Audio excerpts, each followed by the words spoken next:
Welcome to today's show. I am your host, Eric Darnley Small, and I hope you guys have had a great week. It has been quite a week. I think it's been pretty adventurous or pretty exciting, depending on how you like your excitement. If you like what I do here on today's show, you can always like and subscribe to this channel. Click the bell if you want to be notified for new content when it gets uploaded. I try to upload, fairly regularly. I think it's important. Most importantly, you can go to my Mastodon me at mastodon.vtip.me/@ what you missed. And there you'll find links to the actual videos I'm going to be talking about today, as well as other stories. It gets updated. I have it now updating fairly regularly, so you'll know what I'm looking at and why I'm coming to the conclusions I'm coming to as we speak.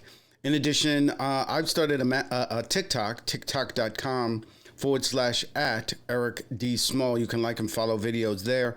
Haven't uploaded there as much as I should be recently. I will start that again soon. Personal issues have had me a little bit avoiding or unable to put any videos there or here until today. A lot going on here, but I'm almost like a broken record to some extent. Earlier in the week, the Dow fell 800 to 900 points, I think on Monday, 500 yesterday. Today, as of this recording at 11:24, the Dow is down 300 points. The S&P is up right now. NASDAQ is up as of right now, and the VIX is down, which the VIX, as people may know, I've talked about before, volatility index. It is also known as the fear index, and it usually gauges people's concern about the markets, not about the economy so much, because the markets is not the economy, but it is a reflection of concern by investors and others. And it's particularly important right now, as people like Paul Krugman have said, if this administration, which has been behaving very unpredictable, let's say, decided to cook the books on things like unemployment, recession, and these kind of metrics, the place to look is at the markets, because people are not going to lie. Businesses are not going to lie about whether people are employed or unemployed, or whether their businesses are doing badly or not. So let me just take a look very quickly, go over this. Inflation data was not as bad as we thought. Canada to impose 25% retaliatory tariffs on more than $20 billion worth of goods. The Dow is down, again, recession fears, even though the interest rate eased at 2.8, which is lower than expected. The Dow is down 300 points because people are beginning to believe that we're heading into a recession.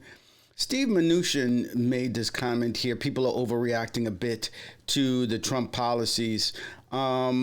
The ability to sane wash and to find people who will come out of the woodwork to defend this administration is quite surprising. I've never seen anything like it on the Democratic side, and I don't think you would see anything like it on the Democratic side, because it just doesn't exist.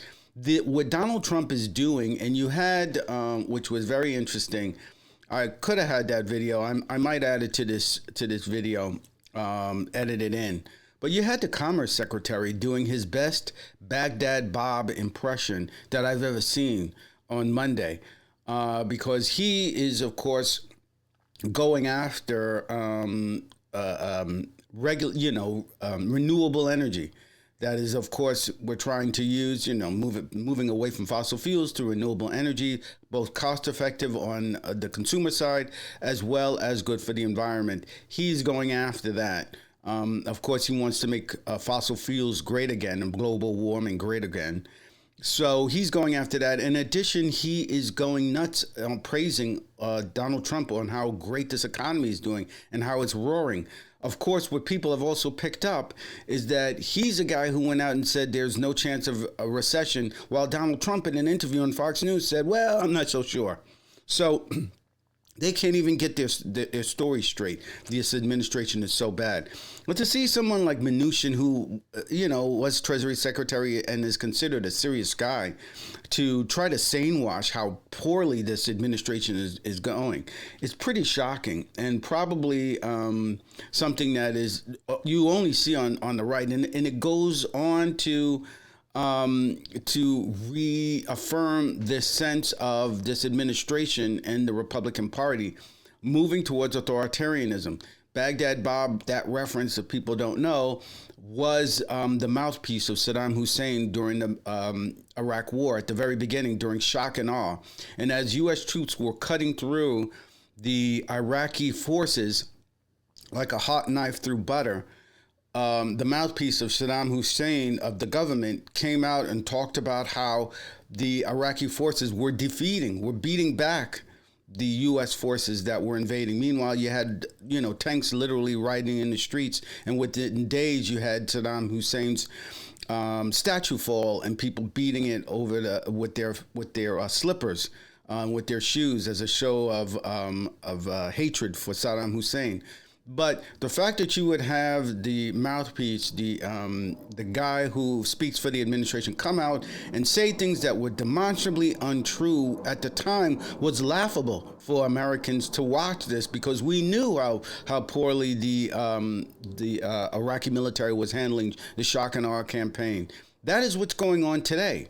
And I remember watching that, and I remember thinking to myself, how could anyone believe what this guy's saying? And yet now here we are, 23 years later, and we're in the same situation as Iraq. The parallels to Iraq and the fall of Iraq to what's going on today in America is quite striking. I've talked about this before, but it is pretty stunning to see the parallels. Going back to CNBC, hedge funds are selling stocks at a pace not seen in years. Tariffs break trust. Senators to Trump's Social Security nominee. You'll be responsible if benefits are interrupted. So that's basically the flavor of what's going on and how bad things are going on. What's also very interesting is the sense that Bernie Sanders is getting out there and is getting huge numbers. And I don't know what to make of it, because, there's something about Bernie. Well, first of all, he's an older guy, and he advocates for policies that people are not for the most part.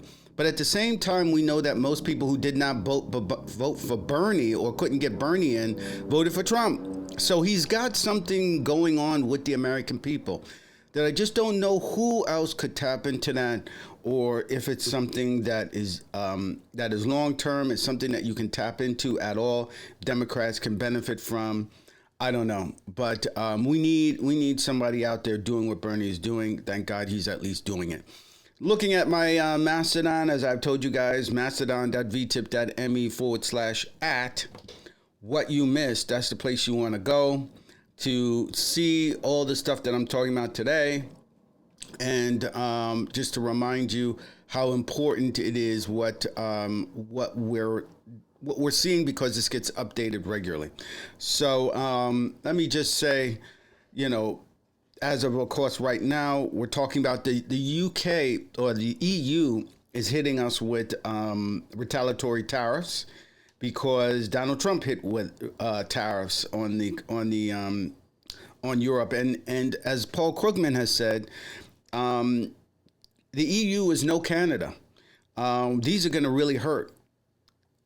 All options are on the table as Trump's tariffs kick in. Canada and the EU have announced retaliatory tariffs, but the UK will take a pragmatic approach. I don't know what that's supposed to mean. The CPI's February 2025 increase is just 2.8%, sparks intrigue after hitting 9.1 in June 2022. Inflation is slowing. However, the surge in egg prices and concerns over potential tariffs create uncertainty. It says here that economists urge caution as updating policy changes loom. Dive deeper if you want to learn more about this. This is, again, in my Mastodon. This is a link to CNBC. Canada's hit us with 25% tariffs, and on and on. So as you can see, and the thing is, again, the scam here is that Donald Trump has said that these things are great, that these tariffs are we're going to be bringing in so much money, we're going to have more money than we know what to do with regard to tariffs. Yet he's turning around and he is stopping the tariffs, turning them off, turning them on, turning them off, turning them on. I mean, does he not believe in the efficacy of tariffs now? I don't know what to make of his position, and it is basically so chaotic. Many have said it's almost worse than the tariffs themselves. Just the chaotic nature in which he's going about doing this. He doesn't seem to know what he's doing, doesn't seem to believe in his own rhetoric anymore. Or someone is in his ear telling him this is a bad move, Mr. President. But going on, anyone who's watched this channel knows that I have been following Argentina. And I've been following Argentina for a very specific reason, and that is that Argentina is a country that has been grappling with inflation for decades. So bad a few years ago that the young people of Argentina started drawing on their money because it was so worthless. It was a country where you would go into the store one day and it was one price. You would go in by the same evening, and food was another price. Famously, they're big meat eaters there. Steak would be one price in the morning, and then by the next day, it was another price because of inflation. Inflation was so bad, worst in the world. And apparently what has created this inflation in part is a socialist country government by Perón, who famously, him and his wife, whole plays about her and all this kind of business, but they have been the ruling country for a long time, and they're socialists. And socialism, they have everything from having the government own all the means of production to very strong labor, very strong protectionist sort of policies, etc. Javier Milei is not a socialist. He is the very opposite. He is a libertarian. And he is what he called an anarcho-capitalist. And they call him the Trump of Argentina. And sure enough, Trump and Elon Musk have met with him and have consulted with him. People may remember Elon Musk had a giant chainsaw a couple of weeks ago at a CPAC event. Well, who handed him that chainsaw was Javier Milei. And Elon Musk used that chainsaw to cut through what is considered bureaucracy. It was a big book of legislation, and he just cut through it with this chainsaw. That is what Milei is doing in Argentina. He was voted in mostly by the young because people were so frustrated and so desperate as to the state of the country, its economy. People couldn't get jobs, they couldn't get money, everything was so expensive, and their economy was just a total disaster. So desperate were the young people and were the folks of Argentina that they took a chance on Milei. It's hoping that Milei would bring in a new era of growth in the country, would bring down inflation and increase the economy. And he was going to do it in very radical ways. One of the radical ways was that he was going to leverage everything from the peso to the US dollar, as well as cut a lot of government. It's almost a mirror image to what Elon Musk is doing and Donald Trump is doing today. Get rid of, get rid of a whole lot of legislation, get rid of a whole lot of government employees, throw people out. And it has had an effect. Inflation is down for the first time in decades, but poverty is up, which is to be expected. And people are looking very closely to see what Milei is doing and if he really is going to create a change in the government never seen before. So this is a report on, and I haven't talked about this at all this year, so it's been some time since I discussed this, but this is from 2 days ago. I usually like to go to your very well-respected and well-known websites or places to look at for stories. I've never heard of geopoliticaleconomy.com. I read this reporting, take it with a grain of salt. But they cover, and it's very difficult to find, Argentina and around the world. But they appear to be covering Latin America, and they appear to be really focusing on what's going on in Argentina. Drop in the comments if this is not a reliable source. Everything I've seen seems to be reliable. So take it with a grain of salt. But Javier Milei deepens Argentina's IMF debt trap with emergency loan. So this is where we're at. Inflation has gone down. Poverty has gone up. And now it appears as if Milei, and he's cut through a whole lot of government, so a lot of the socialism is being pulled out of the government. Argentina's U.S.-backed libertarian President Javier Milei is using an emergency decree to take huge loan for IMF, deepening the debt trap that has devastated the South American country's economy, fueling high inflation. So this is something that is very interesting that I didn't know about Argentina. And apparently this is a pattern that goes back decades with the country. And apparently, as this article indicates, this is something that others have done before, who have come in with high hopes and talking a lot of, about how they're going to change the government, how they're going to get rid of all of this government and turn around the inflation. But this is an interesting article Ben Norton published 2 days ago, and I want to just take a look at it to show what he's talking about. This is Milei right here, if you don't know. Of course, the U.S. president, and I'm assuming this is somebody who is his chief of staff, Katrina. So let me go into this article. Argentina's president, Javier Milei, is a self-described libertarian and an anarcho-capitalist who has completely subordinated his country to the United States. In the previous article, Geopolitical Economy Report showed how Argentina's real economy is in severe crisis under Milei. 53% of the population is in poverty, and manufacturing and construction are collapsing amid rapid deindustrialization. However, the stock market is booming, enriching Milei's oligarch backers, although even the financial sector took a hit after Milei promoted a crypto scam that caused thousands of his supporters to lose millions of dollars. The present report is about a different but related topic, how Milei is deepening the debt trap that Argentina has been caught in with a U.S.-controlled International Monetary Fund. One of Milei's main promises, which he reiterated endlessly, was that he would not increase government debt. In March, Milei broke his promise and revealed that he was issuing an emergency decree in order to request a loan from the IMF. The exact amount was not disclosed, but the local media outlets estimate that it would be between 10 billion and 20 billion USD. The IMF is notorious history in Argentina and in Latin America in general as an instrument of Western geopolitical power, which has imposed brutal neoliberal austerity measures on formerly colonized nations. Its aggressive structural adjustment policies contributed to a lost decade of economic crisis and stagnation in the 1980s. The United States is the only country with veto power in the IMF. The managing director of the fund has always been European, whereas the World Bank is always run by a U.S. citizen.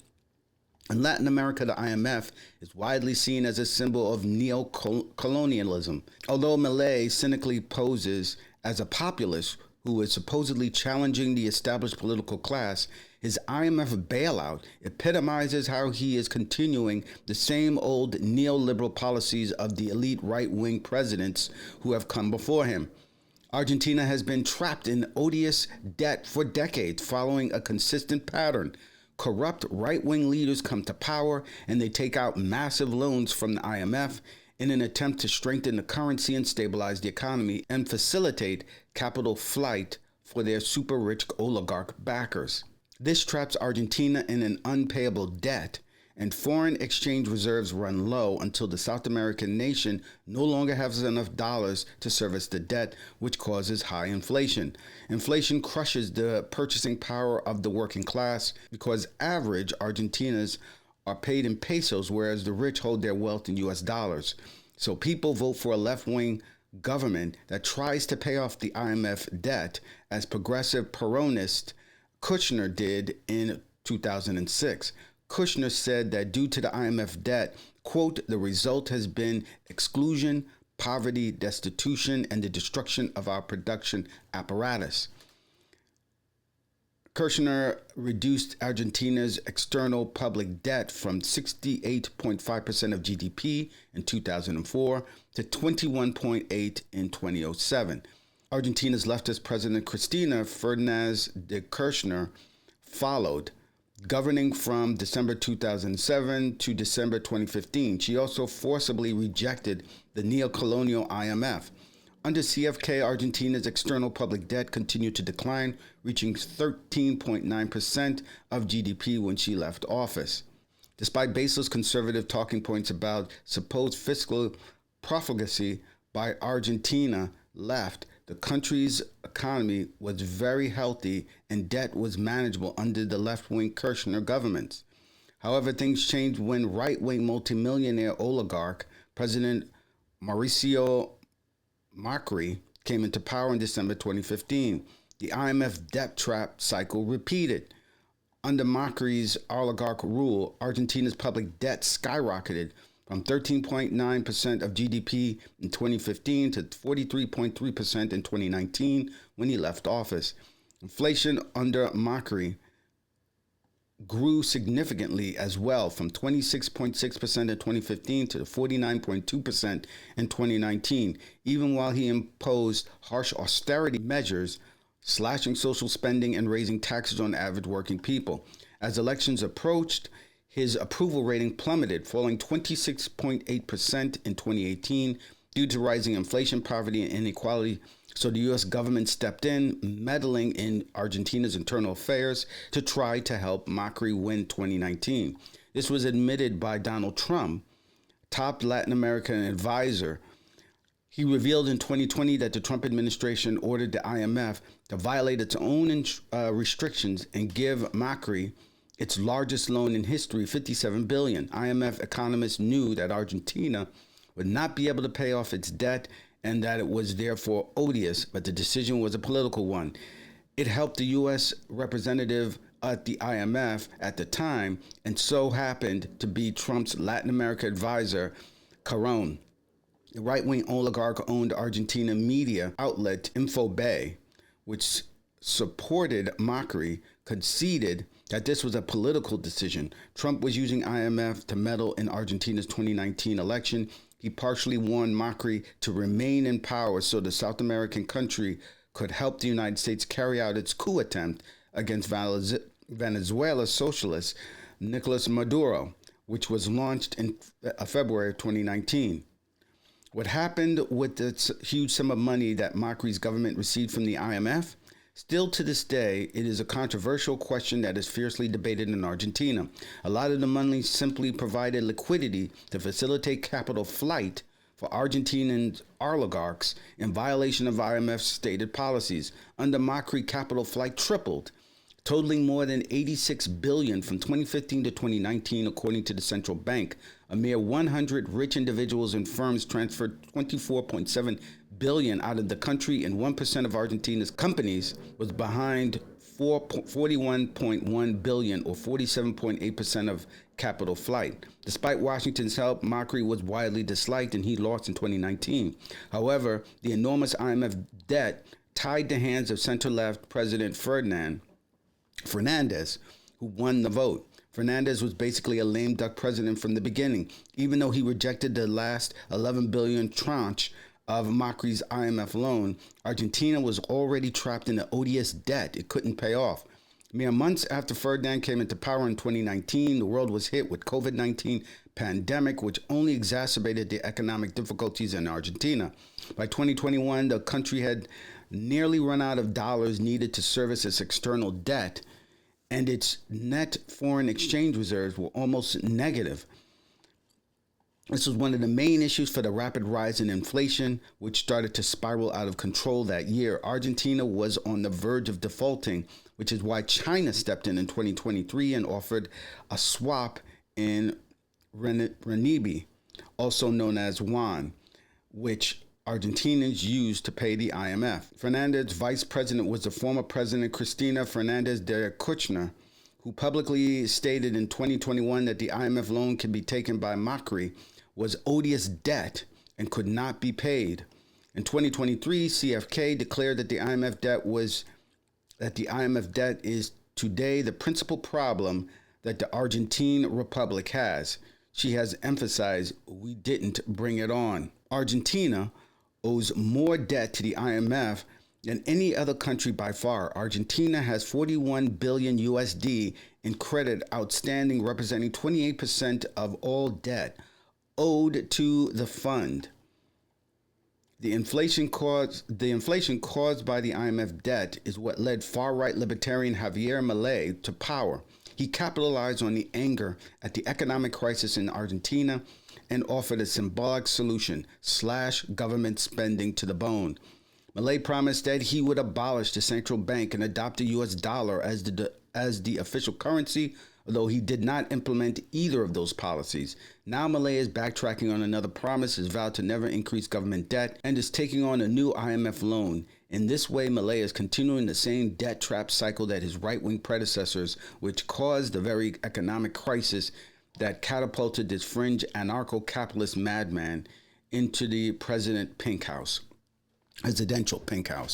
So there you have it, a different view of this. This is clearly more of an article that I would say would lean more to the left, but it's important because I've done previous videos and seen previous videos that I have referred to.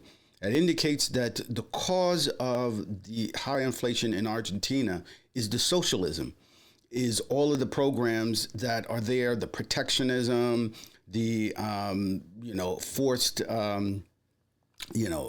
financial capital restraints, all the big government.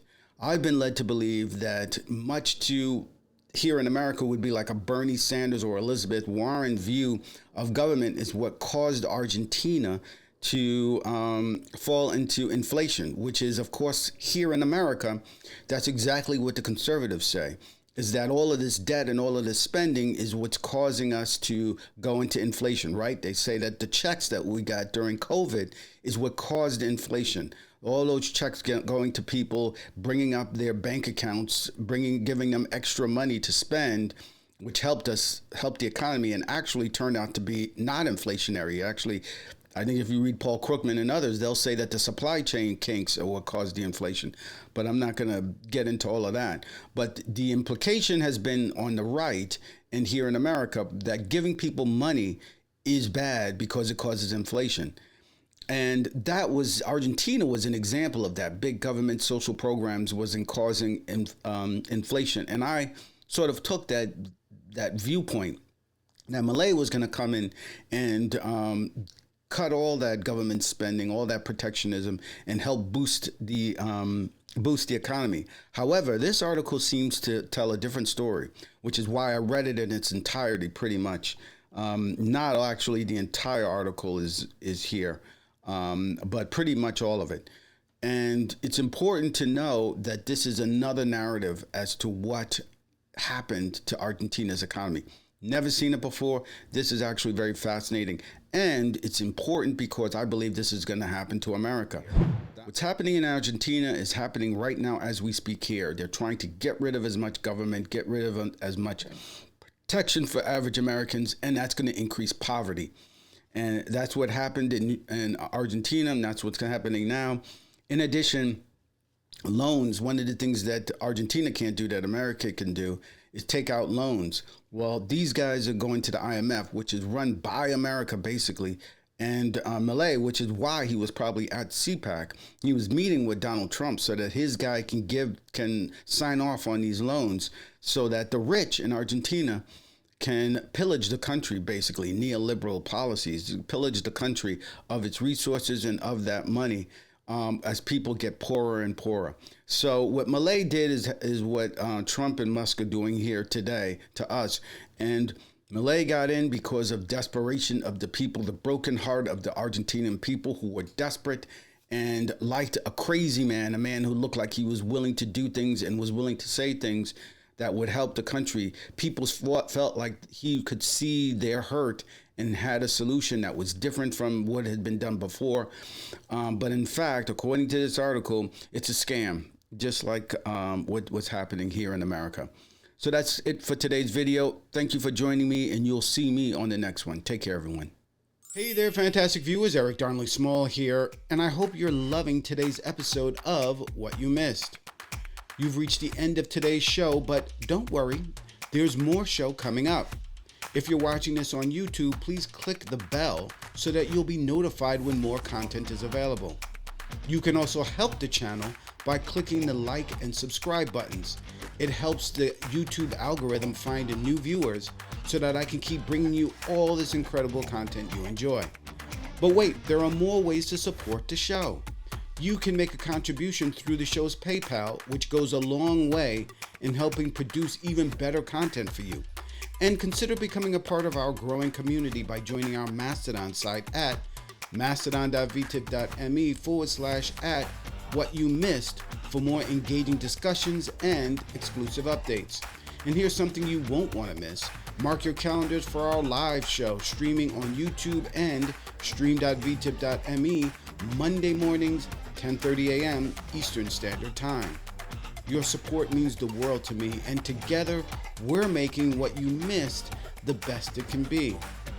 Thanks for being a part of my journey.